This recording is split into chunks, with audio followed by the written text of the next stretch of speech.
Hello, வணக்கம். நம்ம வீடியோக்குள்ள போறதுக்கு முன்னாடி டிஸ்க்ளைமர வாசித்து பார்த்துக்கோங்க. அதுக்கப்புறம் நம்ம சீரிஸோட பர்ப்பஸ் என்னது அப்படின்னு பார்த்தா, my portfolio versus mutual fund. அதாவது நம்மளோட போர்ட்ஃபோலியோ அப்படிங்கிறது நம்ம வந்து சில ஸ்டாக்ஸ்கள செலக்ட் பண்றோம். ஒரு அமௌண்ட்டுக்கு. அந்த அமௌண்ட்ட வச்சு நம்ம டாப் மியூச்சுவல் ஃபண்ட் அதாவது சிறந்த மியூச்சுவல் ஃபண்டுக்கும் நமக்கும் எவ்வளோ வித்தியாசங்கள் இருக்கு, நம்ம நல்லா பண்றோமா இல்லையா அப்படிங்கிறத நம்ம வந்து செக் பண்ணிக்கிறோம். இப்போ இந்த வாரத்துக்கான வீடியோக்குள்ள போலாம். ஹலோ, வணக்கம். நடுத்தர வர்க்க மக்களுக்கு ரொம்ப ரொம்ப வணக்கம். இது 9வது வாரத்தில் இருக்கோம் நம்ம சீரீஸில். நம்ம சீரீஸில் நம்ம என்ன பண்ணுறோம் அப்படின்னா, நம்ம டாப் மியூச்சுவல் ஃபண்ட்ஸ் கூட நம்மளோட போர்ட்ஃபோலியோவை சூஸ் பண்ணி அதுக்கும் இதுக்கும் நம்ம வந்து ஒரு ஒப்பிட்டு பார்க்குறோம். எது நம்ம சிறந்ததாக இருக்குது அப்படிங்கிறத. அதை நான் வாரம் அப்டேட் கொடுத்துக்கிட்டு இருக்கிறேன். அதோட தொடர்ச்சியாக இப்போ 9வது வாரத்தில் நம்ம இருக்கிறோம். 9 வாரம்னா கிட்டத்தட்ட ஒரு 3 மாதம் வந்துட்டோம். இல்லை நான் ஃபஸ்ட்டு அது ஒரு ஹை லெவலில் உங்களுக்கு சொல்கிறேன். அதுக்கப்புறம் நம்ம வந்து டீட்டெயிலாக என்ன ஸ்டாக் வச்சுக்கிறோம் அப்படிங்கிறத வந்து நம்ம பார்ப்போம். இதில் பெர்ஃபார்மன்ஸ் வந்து இது வரைக்கும் எவ்வளோ என்ன நடந்திருக்குன்னு பார்க்கலாம். ஜீரோவிலேருந்து ஆரம்பிச்சுக்கிறேன். இல்லை பார்த்தா நம்ம அந்த இமேஜில் வந்து உங்களுக்கு தெரியும். நம்ம ஆரம்பத்தில் இல்லை ஃபஸ்ட்லேருந்தே நம்ம வந்து நல்லா தான் பண்ணிகிட்டு இருக்கிறோம். இன்னமும் நல்லா தான் பண்ணிகிட்டு இருக்கிறோம். இதில் யாரெல்லாம் கம்பேர் பண்ணுறோன்னா portfolio, top mutual fund, Nifty அப்படிங்கிறத. ஒரு கட்டத்தில் நம்ம 2.8% பாசிட்டிவ்லலாம் இருந்தோம். அதுக்கப்புறம் இப்போ இன்னமும் தொடர்ச்சியாக வந்து நம்ம நெகட்டிவில் போயிட்டுருக்கிறோம். ஏன் அப்படின்னா கடைசி ஒரு 4 மாதத்துக்கு மேலே வந்து நிஃப்டி வந்து கீழே தான் இருக்குது. அதனால் இப்போ நம்ம எவ்வளோ நெகட்டிவில் இருக்கோம்னா -3.7, மியூச்சுவல் ஃபண்டு பார்த்தோன்னா -5.9, அப்புறம் நிஃப்டி வந்து -4.3 நம்ம ஆரம்பித்த தேதியிலேருந்து. இதான் வந்து இப்போ உள்ள அப்டேட்டு. எப்போவும் வரைக்கும் பார்த்தா நம்ம நல்லா தான் பண்ணிட்டு வரோம். எப்போ வந்து நிஃப்டி டேன் பேக் ஆகுதோ அப்போ வந்து நம்ம இன்னும் நல்லா பெர்ஃபார்ம் பண்ணுவோம். அதுக்காக நம்ம வெயிட் பண்ணிக்கிறோம். அடுத்தால அதே வேல்யூ தான் நம்ம இங்கே வந்து போட்டுக்கிறோம்.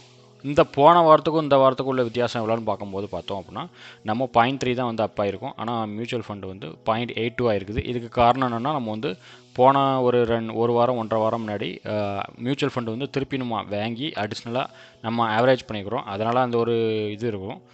அப்போ எஸ்ஐபி பெஸ்ட்டாக இல்லை நம்ம ஸ்டாக்ஸ் வந்து பெஸ்ட்டாக அப்படிங்கிறத நம்ம வந்து காமிச்சிருக்கிறோம். அப்புறம் நிஃப்டி வந்து நம்ம வந்து 0.33 வந்து ப்ளஸில் இருக்குது. அது சும்மாவே வந்து லார்ஜ் கேப் வந்து நல்லா தான் இருக்குது. மிட் கேப்பும் ஸ்மால் கேப்பும் தான் ரொம்ப அடி வாங்கிட்டு இருக்குது. நம்ம வச்சுக்கிறது அதிகபட்சம் பார்த்தோம் அப்படின்னா அது வந்து மிட் கேப் தான் இருக்குது. அதனால் நம்ம வந்து கொஞ்சம் இதுக்கிட்டு இருக்குது. நம்ம வந்து இப்போது 9வது வாரத்தில் என்ன ஸ்டாக்ஸ் என்ன பண்ணிக்கிறோம் அப்படிங்கிறத பார்ப்போம். இது 9வது வாரம். அங்கே அப்டேட் பண்ணியிருந்த அதே வேல்யூ தான் இங்கேருந்து தான் வருது. நம்ம வந்து ஸ்டாக்ஸு, இண்டிசஸ்ஸு, அப்புறம் ப்ரீசியஸ் மெட்டல் அதெல்லாம் வாங்கி வச்சுக்கிறோம். அதில் எவ்வளோ பர்சன்டேஜ் ஒவ்வொன்றிலையும் நம்ம போட்டிருக்கோம் அப்படிங்கிறது இருக்குது. எவ்வளோ அமௌண்ட் போட்டிருக்கோம் அப்படிங்கிறது. இது வந்து எவ்வளோ அமௌண்ட் இது வரைக்கும் ப்ராஃபிட் புக் பண்ணியிருக்கிறோம் அப்படிங்கிறதுக்காக இருக்குது. இது வந்து நான் நிறைய பணம் வச்சு நமக்கு காமிக்கல. இது ஒரு 1 லட்சம் அப்படிங்கிற ஒரு அமௌண்ட்டை வச்சு அதோட இருக்கையிலே சிறந்த மியூச்சுவல் ஃபண்ட்ஸோடு நம்ம வந்து கம்பேர் பண்ணி பார்க்குறோம். அப்போ வந்து என்ன நடக்குது அப்படிங்கிறது, யார் பெஸ்ட்டாக நம்ம பண்ணுறோம், இதில் எது எஸ்ஐபி பெஸ்ட்டாக இல்லை மியூச்சுவல் ஃபண்டு பெஸ்ட்டாக அப்படிங்கிறத நம்ம பார்க்குறோம். இதில் பார்த்தா ஸ்டாக்ஸ் வந்து -6.43 இருக்குது. அப்புறம் இண்டிசஸ் இருக்குது. ஆனால் ப்ரீசியஸ் மெட்டல்ஸ் பாருங்க 9% இருக்குது, அப்பில் இருக்குது. நான் வந்து அதான் முன்னாடியே ஒரு 30% இல்லை 25% வைக்கணும் அப்படின்னு நினச்சிக்கிட்டு இருந்தேன். ஆனால் அது வந்து செய்யாத தவறு வந்து இப்போ அதோட பாதிப்பு இருக்குது. இந்நேரத்துக்கு நம்ம 9% ப்ளஸில் இருந்துச்சு அப்படின்னா நம்ம 30% இல்லை 25% இந்நேரத்துக்கு அது வந்து பேலன்ஸ் பண்ணியிருக்கணும். அந்த வாய்ப்பை வந்து நம்ம தவற விட்டோம். அது வந்து சரி போக கரெக்ட் பண்ணிக்கலாம். அடுத்தது மியூச்சுவல் ஃபண்டில் பார்த்தோம் அப்படின்னா லார்ஜ் கேப் வந்து அடி தூள்னு தான் சொல்லணும். -1.75 தான் மைனஸில் இருக்குது. ஆனால் அதே இதில் பார்த்தோம் அப்படின்னா மிட் கேப்பும் ஸ்மால் கேப்பும் உள்ள சிறந்த ஃபண்டு வந்து பார்த்தோன்னா -9%, -7%. இதில் ஒரு விஷயம் என்ன அப்படின்னா நம்ம ஏற்கனவே ஆவரேஜ் பண்ணியிருக்கிறோம். அதுக்கப்புறமும் வந்து நம்ம இந்த லெவலில் தான் இருக்குது. அதுதான் வந்து இதில் ஒரு வருத்தத்துக்கான ஒரு செய்தி. நம்ம இதை பார்த்தா அதுக்கு கம்பேர் பண்ணும்போது நம்ம வந்து அவ்வளோ மோசம் கிடையாது. அவங்க வந்து -9%, 7%லாம் இருக்காங்க. நம்ம வந்து -3 தான் வந்து இருக்கிறோம். அடுத்தது இண்டிவிஜுவல் ஸ்டாக்ஸு. அதில் வந்து நம்ம யார் நல்லா பண்ணிக்கிறோம், என்னென்ன பண்ணிக்கிறான்னு பார்ப்போம். க்ளோஸ் பண்ண ஸ்டாக்ஸை பற்றி பார்க்கணும் அப்படின்னா இது வரைக்கும் நம்ம பவர் இந்தியாவை சோல்வ் பண்ணிட்டோம். டாடா கன்சியூமர் வந்து சோல்வ் பண்ணிக்கிறோம். ரெண்டுக்கும் உள்ள அமௌண்ட்டை சேர்த்தோம் அப்படின்னா 2300 வருது. அதாவது 2.3% நம்ம பாஸ் இது பண்ணோம். அதில் டேக்ஸு, அந்த ஸ்டாம்ப் டியூட்டி அதெல்லாம் வந்து கழிச்சதுக்கப்புறம் அதிலே ஒரு ரூ. 300 வந்து கவர்மெண்ட் திருடுனதாக வந்து அது போக நம்ம வந்து இப்போ 1928 நம்ம வந்து நமக்கு இருக்குது. அதை வந்து நம்ம இதில் சேர்த்து தான் நம்ம வந்து கால்குலேட் பண்ணியிருக்கோம்.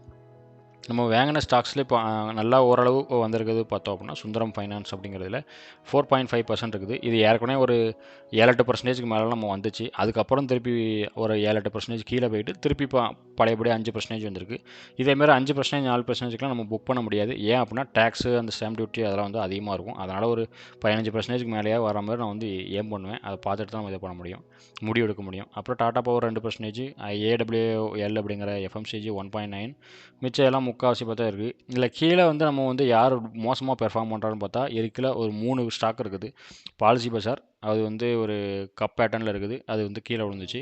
அது இன்னமும் அந்த இடத்துல லைனுக்கு கீழே வந்து இதாகிட்டு இருக்குது. அது ட்ரேட் ஆகிட்டு இருக்குது. அது ஒரு மோசமான சூழ்நிலை இருக்குது. நிப்பான் இந்தியா இதுவும் ஒரு கப் பேட்டர்னு, அதுவும் கொஞ்சம் மோசமான சூழ்நிலையில் இருக்குது. அப்புறம் இது ட்ரையாங்கிள் பேட்டர்ன், கொச்சின் ஷிப்யார்டு, இந்த 3 ஸ்டாக்ஸ் மட்டும் பார்த்தோம் அப்படின்னா கிட்டத்தட்ட 3%க்கு 3.5% கிட்ட நெகட்டிவ் சைடில் வந்து நமக்கு இது பண்ணிகிட்டு இருக்குது. இதனால தான் வந்து நமக்கு வந்து ரொம்ப பர்சன்டேஜ் கீழே இருக்குது. அது எப்போ ரெக்கவர் ஆக ஆரம்பிக்குதோ அப்போ நமக்கு பர்சன்டேஜ் வந்து பயங்கரமாக மேலே ஏற ஆரம்பிக்கும். இது நம்ம silver base and gold base அதில் பார்த்தோன்னா நான் சொல்லியிருந்த மாதிரி நான் வந்து அதிகமான அமௌண்ட்டை வந்து நான் போடலை. ஒரு 4000 போட்டிருக்கோன்னு நினைக்கிறேன். 4500 போட்டிருக்கோம் மொத்தமாக. அதனால் அதோட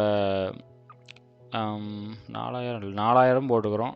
போட்டனால அதில் 9% ஏறியிருந்த போதும் நமக்கு வந்து அந்த அளவுக்கு அதோட பலன் நமக்கு கிடைக்கலை. இது வந்து ஒரு நம்ம வந்து சேஞ்ச் பண்ண வேண்டிய ஒரு இது நம்ம தான் வந்து பார்க்கணும் அது என்ன செய்யலான்ட்டு. இப்போ டிசம்பர் மந்தில் மொதல் எஸ்ஐபி பண்ணியிருந்தோம். அதுக்கு அடுத்தால வந்து நம்ம ஜனவரியில் பண்ணியிருந்தோம். இப்போ பிப்ரவரியில் நம்ம தான் டேட்டு வரும். அது வந்ததுக்கப்புறம் தான் பண்ணுவோம். இப்படி பண்ணும்போது ஒரு மியூச்சுவல் ஃபண்டில் எஸ்ஐபியில் பண்ணும்போது நம்ம போர்ட்ஃபோலியோவும் எப்படி பெர்ஃபார்ம் பண்ணுறதுன்னு தான் பார்த்துட்டு இருக்கிறோம். அப்புறம் இது மியூச்சுவல் ஃபண்டோட ஸ்க்ரீன்ஷாட்டு நம்ம மேலே போட்டிருந்த பர்சன்டேஜும் இதுவும் வந்து மேட்ச் ஆகும். ஓவராலாக பார்த்தா -5.96, நம்மளும் இதுவும் -5.76. ஏன்னா லார்ஜ் கேப் வந்து நல்லா பண்ணியிருக்குது அப்படி தான் சொல்லணும். அப்போது ஆவரேஜ் பண்ணிக்கிறோம். இது வந்து அந்த வேல்யூஸோட ஸ்க்ரீன்ஷாட்டு நம்ம ஸ்போர்ட்ஸ் அதோட இருக்குது. இதுதான் இப்போ உள்ள இது. இவ்வளோ நேரம் வந்து பொறுமையாக பார்த்துருந்தீங்க அப்படின்னா ரொம்ப ரொம்ப நன்றி. அதை மீண்டும் அடுத்த வாரம் வந்து பார்க்கலாம்.